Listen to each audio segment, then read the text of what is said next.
আরে দাঁড়াও বন্ধুরা, তোমরা স্কিপ করে চলে যেও না। দেখো এখানে কত সুন্দর মার্কেট। এখানে ফুলের গাদা, ঠিক আছে? কত ফুল। আরে আমার বড়মশাইটা সামনে, আমার মেয়েটাও পুচু, পুচু সামনে। আর দেখো মানুষের ঠেলাঠেলি। আমি নিজেকে একটুখানি তুলতে চাইছি, তাও আমি তুলতে পারছি না ঠিক মতন। এবার দেখো তোমাদেরকে মার্কেট দেখাবো। মার্কেটের সাথে যদি আমি নিজেকে না দেখাই তাহলে কি মনে করবে বলো তো তোমরা? যে আমি শুধু মার্কেটটাই তুলেছি। যার জন্য আমার নিজের ফেসটাও একটুখানি কেটে-কুটে নিয়ে নিয়েছি। যাই হোক দেখি আমার বড়মশাই কোথায় যাচ্ছে। আর এই মার্কেটে তো আমি ১ম এসেছি। তুমি তো জানো যে আমরা কোথায় এসেছি।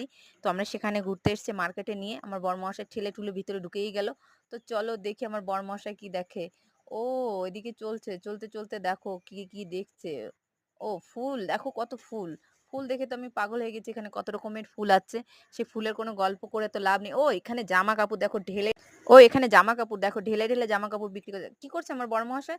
ও আমার বড়মশাই পিছনে দাঁড়িয়ে গেছে। দেখো আমার বড়মশাই মনে হয় হ্যাঁ, হ্যাঁ, হ্যাঁ, দেখি, দেখি। ও জামা প্যান্ট দেখছে। ওই দেখো ধরে, ধরে দেখছে জামা প্যান্ট কত করে কি ভালো মন্দ